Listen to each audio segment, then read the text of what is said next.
Hello everyone and welcome back to MixBuzz TV mixing and mastering tutorials on YouTube. I'm your host David, and if you follow the channel, you've seen the unboxing video of my new monitor controller, the Drawmer MC 3.1, and as promised, here we are with the full review of this unit. After calibrating all my monitors and subs, I mixed with it for some days, and the first thing I have to say is I was expecting to hear a difference, obviously, compared to my old monitor controller, but not this much.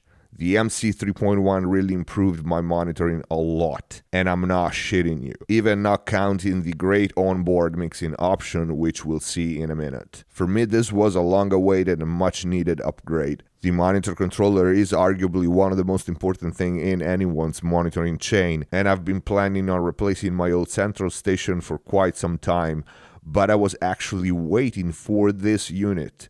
I knew from my friends at Drawmer that this was coming out, and when I saw the features on it, I didn't want anything else, and I waited for this to come out. I will divide this video in sections, so we'll take a look at the unit itself, back panel first with all the connection, then the front panel with all the knobs and functions, and then I'll tell you my experience with it and how this unit improved not only my monitoring but also how it made my mixing process faster. So let's get started by looking at the back panel. Here we have all the connection but one, which is on the front, and we'll see that later. Top left, we have mic input for an external talkback mic, foot switch input and talkback output, power supply connector and power switch. First nice thing, power switch has a timed relay protection on all speakers output to prevent power up and down bangs. Going right, we have the Q output at the top and the dedicated subwoofer input at the bottom. Speakers output, you can connect 3 pairs of speakers and use any of them with the sub. And that's the first reason I wanted this unit. I have 3 pairs of speakers plus sub. With the old controller, I could only connect either 3 pairs or 2 pairs and a sub, or use the sub with only 1 pair. Then we have 2 independent stereo inputs with combi XLR jacks connectors. And of course, guys, all connectors on this unit are Neotric. Digital AES SPDIF input, again with combi XLR jack, 24-bit 192, so anything you can possibly want to connect. Front panel and functions. From the top left, we have our additional input, our aux-in, a 3.5mm input for connecting MP3 players, smartphone, tablets directly to the unit. It has its own level knob, and it's much needed nowadays. Talkback section, we have the knob to switch between external mic if we are using one or onboard mic, and 2 buttons to activate or deactivate any of them, and of course you can use them both at the same time. Below we have the source select section, and we have 2 rows. The first row selects the source for the cue. So if you're tracking, for example, mixing engineer and musician can hear 2 completely different mixes, different sources taken from any of the available inputs, aux, input 1, 2, 3, or digital, and you can use multiple inputs at the same time, simultaneously. So for example, if you have a guide track coming from the smartphone and something else coming from one of the other inputs, you and the musician can listen to them at the same time. Really well designed. Speaker select section, A, B, C, and sub buttons. They can be switched individually or simultaneously, like any other switch in the unit. So again, here you can use your sub with any of the 3 pairs, or you can even use more than 1 pair of speakers at once. Crazy, I know, but you might be surprised. Master volume, variable level knob, and preset control. Both have paralleled custom quad pots for excellent channel matching and smooth feel. It's a pleasure to use it. I felt at home with it from the very first time I touched it. The fine-tuning is great. Preset function. Once you calibrated your monitors, or even if you don't want to calibrate your monitors really, you can set a preset volume by turning this little screw on the front. You can set a preset volume by adjusting the little screw on the front of the unit, so to be able to listen and reference mixes at the same exact level every time with the touch of a button, not being worried where your volume level knob is. I dare to say this feature is crucial for referencing and mix translation. And actually, here's a trick. Depending on how you calibrate your monitors, my preset is high-ish volume because I mix at low levels, but I reference high. You actually have two presets. Just pressing the dim button that attenuates the level by exactly 20 dB. So you can have two references levels, one at very low volume and one for when you need to really feel kick and bass. Pretty cool, huh? So with this function, regardless where the master volume knob is, you hit the preset button and the unit switches to your reference level. Press it again and the level goes back to where the volume knob is. Headphone section. We have two high quality headphones input on the front of the unit, and each one has its own level pot here. And you can also select which source you're hearing, main or Q, independent for each headphone output. And now my favorite section, the fun stuff. The mix check section. Yes, a big reason for me to pick this unit, on top of the fact that I love Drawmer products and we have a great relationship, these mixing option here I was really excited about. First thing is the band solo section, and I was literally ecstatic to see this function on this new version of the MC. With these buttons you can solo lows, mids, and highs, and each can be used in conjunction with each other and in any order. Another thing that will show you how well designed this unit is, since there are obviously crossovers in this section to make the band solo impossible, when no band solo switch is active, the whole circuit is completely relay bypassed. So again, that's really good design. Moving on, we have the rev button. This inverts the polarity of the signal on the left channel, and you use it to check for phase cancellation problems while tracking and mixing. As you toggle the switch, any phase problem will become immediately apparent. But it has another function, we'll see it in a minute. Left-right swap. This swaps your left and right channel of a stereo signal. Very useful for checking shift in stereo balance of a mix or any stereo track. In the cut section, we have left, mute, and right. Left mutes the left channel, right mutes the right channel, and mutes cut the signal out of the output entirely. Combine this with the mono button, and then you'll have a true mono for one speaker instead of two. Dim button, we said earlier, attenuates the signal by 20 dB. Now, one cool thing about the left and right cut. When you mute one channel, left or right, that channel gets completely cut out from the speaker outputs, but it doesn't affect the headphones output in the same way. What happens is, on the headphones, the signal is not panned 100% one way or the other. The signal center moves to the side, but it's not completely removed from the opposite ear of the headphones, so that it sounds more natural on headphones like you would if you were using speakers. You hear one speaker, yes, but with both ears. Again, very well thought out. And this would be all the function and knobs and buttons, but there's one more trick, which is pretty great. Since you can basically press any button and have it active simultaneously, you can mix, pun intended, these mix checks functions in any combination you want. You want to hear mono mids, press mid and mono. You want to hear phase reverse in the low band, press mono and low. Want to hear only what's going on the side of your mix, press rev and mono. Sides only on a band, press the band or bands you want to hear. I cannot tell you how useful these combinations are when mixing. Not only I was hooked to them right away, but if you saw my video on how to improve mix on the small speakers and headphones, I'll link it here in the info box down below. This is my technique, the one I showed you in the video.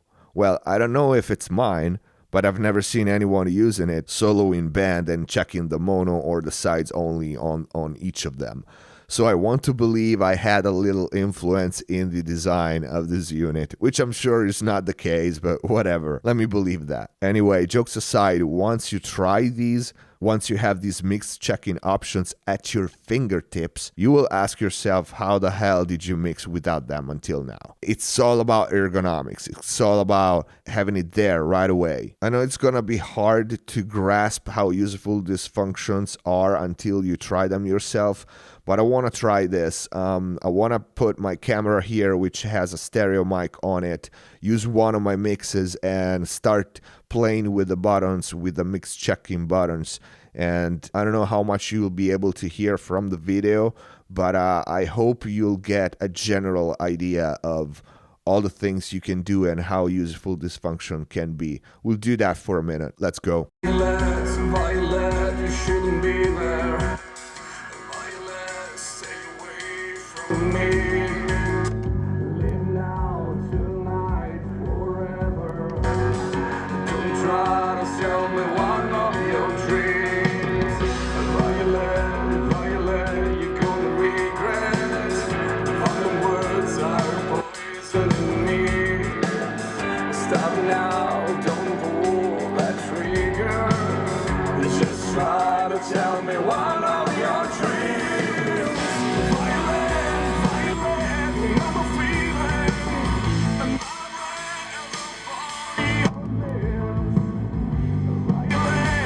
I know you want me.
So how does it sound and what I feel were the improvements from my previous controller?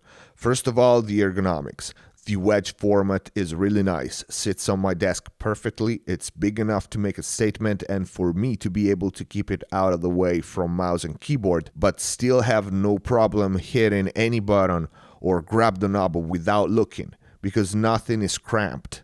Everything is spaced out very well and easy to press or turn. Not bulky, not too heavy, you can easily move it around if you need, even with all the cables connected. The finish is flawless, matte black, I love it. The buttons, as you can see, looks very classy, and overall the unit feels and look a lot more expensive than it is. The master level knob and the other knobs are easy to turn and very, very precise and accurate. They are not coarse, you can do very fine adjustment, and I love that. As I said before, the mix and check functions are so very useful and you'll get addicted to them right away. Sound-wise, this is an active circuit, while my old one was passive. Now, I don't want to make this video too long, but I want to spend a couple of words on active versus passive monitor controllers. And if you're interested in the subject, we can do a dedicated video on that. Many people are under the impression that passive are better. Well, that's not the case. Why do you think all the best monitor controllers out there are active? Avocet from Crane Song, UBK, Drawmer. Passive designs are simple and cheaper to build, while active controllers require a good solid design and high quality components. And it's not easy to make an active circuit transparent. This one is. But like I said, passives are simple and cheaper to build, and that's the main reason you see many of them, to keep costs low, and everyone pretty much can build one.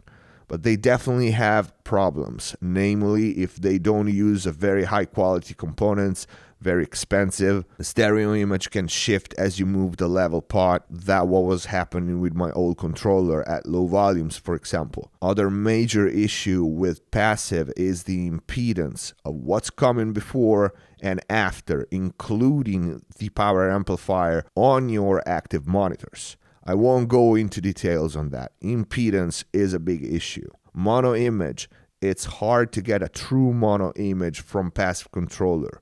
and a whole bunch of other things. I'm not here to bash passive controllers, but active controllers, when you have a good design and good components, in my experience, are superior. It allows not only all the mixing capabilities and functions the MC 3.1 has, stereo image is perfect at any level, the fine-tuning of the knobs is great, and by being active you can boost your signal more than you could with a passive to check, for example, for really low noise floor problems and such. Sound-wise, what I noticed when I calibrated my system and I had my reference levels, it was like I said on some comment on our Facebook page, details was probably the main improvement, the most apparent. If I wanted to bullshit you, I would say, oh, it was like taking a veil off the track. No, it wasn't like that. If a unit does something like that, something was broken in it. The difference here is in the transient response. It's details, literally. You hear more things. You hear more articulation in anything, especially you hear more details in what's in the background of your track. Yes, your kick and snare and vocals, everything that is in front, but all the thing that sits behind in your mix, hard to describe really. Better stereo image overall, there's no shift at any level or when you move the level knob, and most important, the mono channel is more solid and you can actually hear a true mono now when you mono in your mix. And hearing a true mono and having a solid phase coherent mono channel makes everything more accurate, which in turn makes easier to have a mix that translates better. It really is difficult to explain because it's not a night and day difference, but it's definitely noticeable. And another thing, but this is mostly a shortcoming of my previous controller. Again, it was passive, but it wasn't completely transparent. I've always felt like that unit would eat some information in the high mids area, but that wasn't really a matter of frequency response, like it had an EQ curve or something. It was, again, a matter of transient response. It's really hard to explain. This controller, the MC 3.1, is pristine sounding.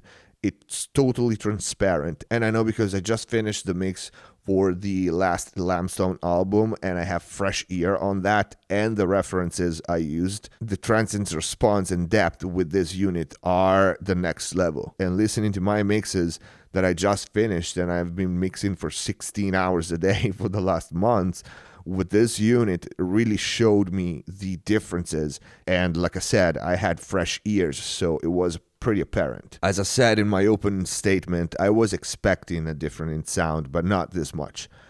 This is really a big upgrade, and I love this unit, and I'm very happy I waited for it, both for the sound of it and for the mixing capabilities. As usual, Drawmer made another great product at an affordable price, and that's why I love this brand. There's no hype on my part. This is 100% what I think of this unit, and I bought it for a reason. And the last thing, even if you have one pair of speakers only, think about something like that, because not only you might add another pair of speaker or sub in the future, but just for the mixing capabilities and, for the pristine path. Anyway, that's a wrap. This is it for this video. I hope it was informative and I hope you liked it. If you did, please don't forget to click the like button and share it around. Leave your comments down below. Let me know what you think. Join us on Facebook and Twitter to stay in touch with us and get all the news about the channel, upcoming videos and series, and access to exclusive content. Keep supporting MixBuzz TV by sharing the videos on blogs, forums, social media. Subscribe if you haven't already. See you next time.